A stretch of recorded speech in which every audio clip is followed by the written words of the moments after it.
ಸಿಂಹ ರಾಶಿ ಏಪ್ರಿಲ್ 2026 ಭವಿಷ್ಯ. ಈ ತಿಂಗಳು ನಿಮಗೆ ರಾಜಯೋಗ ಕಾದಿದೆ. ನಮಸ್ಕಾರ ಸ್ನೇಹಿತರೆ, ನಮ್ಮ ಚಾನೆಲ್ಗೆ ಸ್ವಾಗತ.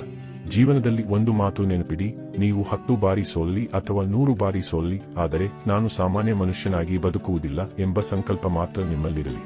ಇದುವೇ ಸಿಂಹ ರಾಶಿಯವರ ಯಶಸ್ಸಿನ ಮೂಲ ಮಂತ್ರವಾಗಿರಲಿದೆ. ಸ್ನೇಹಿತರೆ, ಇಂದು ನಾವು ಸಿಂಹ ರಾಶಿಯವರಿಗೆ ಏಪ್ರಿಲ್ 2026 ಹೇಗಿರಲಿದೆ ಎಂಬುದನ್ನು ವಿವರವಾಗಿ ಚರ್ಚಿಸೋಣ.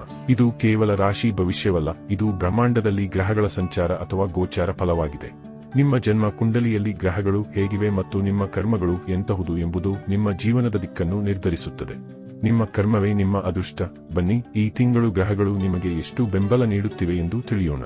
ವಿಡಿಯೋ ಪ್ರಾರಂಭಿಸುವುದಕ್ಕೂ ಮುನ್ನ ಎಂದಿನಂತೆ ನಮ್ಮ ವಿನಂತಿ ಎಂದರೆ, ನೀವಿನ್ನೂ ನಮ್ಮ ಚಾನೆಲ್ ಸಬ್ಸ್ಕ್ರೈಬ್ ಮಾಡಿಲ್ಲವೆಂದರೆ ಈ ಕೂಡಲೇ ನಮ್ಮ ಚಾನೆಲ್ ಅನ್ನು ಸಬ್ಸ್ಕ್ರೈಬ್ ಮಾಡಿ.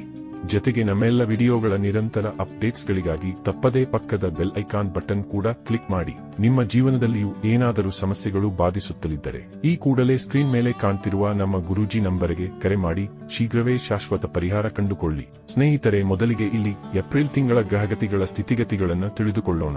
ಈ ತಿಂಗಳು ಗ್ರಹಗಳ ಸಂಚಾರ ಹೀಗಿದೆ. ನಿಮ್ಮ ರಾಶ್ಯಾಧಿಪತಿ ಸೂರ್ಯ ಏಪ್ರಿಲ್ 13ರವರೆಗೆ ಅಷ್ಟಮ ಭಾವದಲ್ಲಿ ಶನಿ ಮತ್ತು ಮಂಗಳನ ಜೊತೆಗಿದ್ದಾರೆ. ಏಪ್ರಿಲ್ 14ರಂದು ಸೂರ್ಯನು ನಿಮ್ಮ ಭಾಗ್ಯ ಸ್ಥಾನಕ್ಕೆ ಪ್ರವೇಶಿಸಿ ಉಚ್ಚನಾಗುತ್ತಾನೆ. 7ನೇ ಮನೆಯಲ್ಲಿ ರಾಹು ಮತ್ತು ಬುಧ ಇದ್ದಾರೆ. 9ನೇ ಮನೆಯಲ್ಲಿ ಶುಕ್ರ ಇದ್ದು ಏಪ್ರಿಲ್ 19ಕ್ಕೆ 10ನೇ ಮನೆಗೆ ಪ್ರವೇಶಿಸುತ್ತಾನೆ. 11ನೇ ಮನೆಯಲ್ಲಿ ಅಂದರೆ ನಿಮ್ಮ ಲಾಭ ಸ್ಥಾನದಲ್ಲಿ ಗುರುದೇವನು ವಿರಾಜಮಾನರಾಗಿದ್ದಾರೆ. ಈ ಗ್ರಹಗೋಚರದ ಆಧಾರದ ಮೇಲೆ ಈಗ ಏಪ್ರಿಲ್ ತಿಂಗಳು ನಿಮ್ಮ ಆರೋಗ್ಯದ ದೃಷ್ಟಿಯಿಂದ ಹೇಗಿರಲಿದೆ ಅನ್ನೋದನ್ನು ತಿಳಿದುಕೊಳ್ಳುವುದಾದರೆ, ಆರೋಗ್ಯದ ಬಗ್ಗೆ ಹೇಳುವುದಾದರೆ, ಏಪ್ರಿಲ್ 13ರವರೆಗೆ ನೀವು ತುಂಬಾ ಜಾಗರೂಕರಾಗಿರಬೇಕು. ನಿಮ್ಮ ರಾಶ್ಯಾಧಿಪತಿ ಸೂರ್ಯನು ಅಷ್ಟಮ ಭಾವದಲ್ಲಿರುವುದರಿಂದ ರೋಗನಿರೋಧಕ ಶಕ್ತಿ ಕಡಿಮೆಯಾಗಬಹುದು. ಹೊರಗಿನ ಆಹಾರವನ್ನು ಆದಷ್ಟು ತಪ್ಪಿಸಿ. ಕಫ, ಶೀತ, ಜ್ವರ ಅಥವಾ ಹೊಟ್ಟೆಗೆ ಸಂಬಂಧಿಸಿದ ಸೋಂಕುಗಳು ಕಾಡಬಹುದು. ಅಲ್ಲದೆ ತಲೆನೋವು ಮತ್ತು ಕಣ್ಣಿನ ಉರಿ ಕಾಣಿಸಿಕೊಳ್ಳುವ ಸಾಧ್ಯತೆ ಇದೆ. ಆದರೆ ಭಯಪಡಬೇಡಿ, ಏಪ್ರಿಲ್ 14ರಿಂದ ಸೂರ್ಯನು ಉಚ್ಚ ಸ್ಥಾನಕ್ಕೆ ಬಂದಾಗ ನಿಮ್ಮ ಆರೋಗ್ಯದಲ್ಲಿ ಅದ್ಭುತ ಸುಧಾರಣೆ ಕಂಡುಬರುತ್ತದೆ ಮತ್ತು ನೀವು ಚೇತರಿಸಿಕೊಳ್ಳುತ್ತೀರಿ. ಶಿಕ್ಷಣ ಮತ್ತು ವಿದ್ಯಾರ್ಥಿಗಳಿಗೆ ಈ ತಿಂಗಳು ಶುಭವಾಗಿದೆ. ನಿಮ್ಮ ಪಂಚಮ ಭಾವದ ಅಧಿಪತಿ ಗುರುವು ಲಾಭ ಸ್ಥಾನದಲ್ಲಿದ್ದು ನಿಮ್ಮ ಶಿಕ್ಷಣದ ಮೇಲೆ ದೃಷ್ಟಿ ಹಾಯಿಸುತ್ತಿದ್ದಾನೆ. ಇದು ನೀವು ತೆಗೆದುಕೊಳ್ಳುವ ನಿರ್ಧಾರಗಳು ಸರಿಯಾಗಿವೆ ಎಂದು ತೋರಿಸುತ್ತದೆ. ಯಾವುದೇ ಪರೀಕ್ಷೆಯ ಫಲಿತಾಂಶಕ್ಕಾಗಿ ಕಾಯುತ್ತಿದ್ದರೆ ಫಲಿತಾಂಶವು ತೃಪ್ತಿದಾಯಕವಾಗಿರುತ್ತದೆ. ಆದರೂ ಶನಿಯ ದೃಷ್ಟಿಯಿಂದಾಗಿ ಸ್ವಲ್ಪ ಶ್ರಮದ ಅಗತ್ಯವಿರುತ್ತದೆ. ನೀವು ಉನ್ನತ ಶಿಕ್ಷಣಕ್ಕಾಗಿ ಹೊಸ ಕೋಚಿಂಗ್ ಸೇರಲು ಅಥವಾ ವಿದೇಶಕ್ಕೆ ಹೋಗಲು ಯೋಜಿಸುತ್ತಿದ್ದರೆ ಜೂನ್ 2ರ ನಂತರದ ಸಮಯ ಹೆಚ್ಚು ಅನುಕೂಲಕರವಾಗಿದೆ. ಪ್ರೇಮ ಮತ್ತು ವೈವಾಹಿಕ ಜೀವನ. ಪ್ರೇಮ ಜೀವನ ಪಂಚಮ ಸ್ಥಾನದ ಮೇಲೆ ಗುರುವಿನ ದೃಷ್ಟಿ ಇರುವುದರಿಂದ ಪ್ರೇಮ ಜೀವನ 80% ಉತ್ತಮವಾಗಿರುತ್ತದೆ. ಆದರೆ ನಿಮ್ಮ ಸಂಗಾತಿಯಲ್ಲಿ ಸ್ವಲ್ಪ ಹಠಮಾರಿತನ ಅಥವಾ ಜಿದ್ದಿನ ಸ್ವಭಾವ ಕಂಡುಬರಬಹುದು.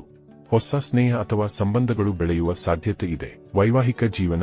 ಕಳೆದ 4-5 ತಿಂಗಳುಗಳಿಂದ ನಿಮ್ಮ ವೈವಾಹಿಕ ಜೀವನದಲ್ಲಿ ಸಣ್ಣ ಪುಟ್ಟ ಭಿನ್ನಾಭಿಪ್ರಾಯಗಳು ಅಥವಾ ತಪ್ಪು ತಿಳುವಳಿಕೆಗಳು ನಡೆಯುತ್ತಿರಬಹುದು. ರಾಹು 7ನೇ ಮನೆಯಲ್ಲಿ ಮತ್ತು ಶನಿ 8ನೇ ಮನೆಯಲ್ಲಿ ಇರುವುದರಿಂದ ಸಂಗಾತಿಯ ಆರೋಗ್ಯದ ಬಗ್ಗೆ ಗಮನಹರಿಸಿ.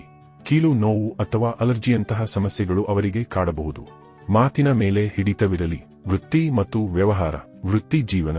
ಈ ತಿಂಗಳು ವೃತ್ತಿ ಜೀವನದಲ್ಲಿ ದೊಡ್ಡ ಬದಲಾವಣೆಗಳಿವೆ. ಏಪ್ರಿಲ್ 19ರ ನಂತರ ಶುಕ್ರನು ತನ್ನದೇ ಆದ 10ನೇ ಮನೆಗೆ ಪ್ರವೇಶಿಸಿ ಮಾಲವ್ಯ ರಾಜಯೋಗವನ್ನು ಸೃಷ್ಟಿಸುತ್ತಿದ್ದಾನೆ. ಇದರರ್ಥ ನಿಮ್ಮ ಆರ್ಥಿಕ ಸ್ಥಿತಿ ಸುಧಾರಿಸುತ್ತದೆ. ಪ್ರಮೋಷನ್ ಸಿಗುವ ಸಾಧ್ಯತೆ ಇದೆ ಅಥವಾ ಹೊಸ ಕೆಲಸದ ಆಫರ್ ಬರಬಹುದು. ಉದ್ಯೋಗವಿಲ್ಲದವರಿಗೆ ಏಪ್ರಿಲ್ 14-15ರ ನಂತರ ಉತ್ತಮ ಅವಕಾಶಗಳು ದೊರೆಯಲಿವೆ. ವ್ಯವಹಾರವು ಏಪ್ರಿಲ್ ಮಧ್ಯದವರೆಗೆ ಸಾಧಾರಣವಾಗಿರುತ್ತದೆ. ಆನ್ಲೈನ್ ವ್ಯವಹಾರ, ಮೆಡಿಕಲ್ ಸ್ಟೋರ್ ಮತ್ತು ಆಮದು ರಫ್ತು ವ್ಯವಹಾರದಲ್ಲಿ ಲಾಭವಿದೆ. ಆದರೆ ಕಬ್ಬಿಣ ಮತ್ತು ಸಾರಿಗೆ ವ್ಯವಹಾರದಲ್ಲಿ ನಿರೀಕ್ಷಿತ ಲಾಭ ಸಿಗದಿರಬಹುದು. ಯಾವುದೇ ದೊಡ್ಡ ಆಸ್ತಿ ಅಥವಾ ಹೂಡಿಕೆಯನ್ನು ಮೇ 11ರ ನಂತರ ಮಾಡುವುದು ಉತ್ತಮ. ಇನ್ನು ಕೊನೆಯದಾಗಿ, ಈ ತಿಂಗಳು ನೀವು ಮಾಡಿಕೊಳ್ಳಬೇಕಾದ ಪರಿಹಾರೋಪಾಯಗಳ ಕುರಿತಾಗಿ ತಿಳಿದುಕೊಳ್ಳುವುದಾದರೆ, ಈ ತಿಂಗಳ ಸವಾಲುಗಳನ್ನು ಎದುರಿಸಲು ಈ ಕೆಳಗಿನ ಪರಿಹಾರಗಳನ್ನು ತಪ್ಪದೇ ಮಾಡಿ. ಶನಿ ಬೀಜ ಮಂತ್ರ. ಓಂ ಪ್ರಾಂ ಪ್ರೀಂ ಪ್ರೌಂ ಸಾ ಶನೈಶ್ಚರಾಯ ನಮಃ ದಿನಕ್ಕೆ 108 ಬಾರಿ ಜಪಿಸಿ. ಪ್ರತಿದಿನ ಹನುಮಾನ್ ಚಾಲೀಸಾ ಪಠಿಸಿ. ಮಂಗಳ ಬೀಜ ಮಂತ್ರ. ಓಂ ಕ್ರಾಂ ಕ್ರೀಂ ಕ್ರೌಂ ಸಾಯ್ ಭೌಮಾಯ ನಮಃ ಜಪಿಸಿ. ಪ್ರತಿದಿನ ಬೆಳಿಗ್ಗೆ ತಾಮ್ರದ ಲೋಟದಿಂದ ಉದಯಿಸುವ ಸೂರ್ಯನಿಗೆ ಅರ್ಘ್ಯವನ್ನು ಅರ್ಪಿಸಿ. ಸ್ನೇಹಿತರೆ, ಈ ಮಾಹಿತಿ ನಿಮಗೆ ಇಷ್ಟವಾದಲ್ಲಿ ವಿಡಿಯೋವನ್ನು ಲೈಕ್ ಮಾಡಿ ಮತ್ತು ನಿಮ್ಮ ಸ್ನೇಹಿತರೊಂದಿಗೆ ಹಂಚಿಕೊಳ್ಳಿ. ಹೆಚ್ಚಿನ ಜ್ಯೋತಿಷ್ಯ ಮಾಹಿತಿಗಾಗಿ ನಮ್ಮ ಚಾನೆಲ್ ಸಬ್ಸ್ಕ್ರೈಬ್ ಮಾಡಿ.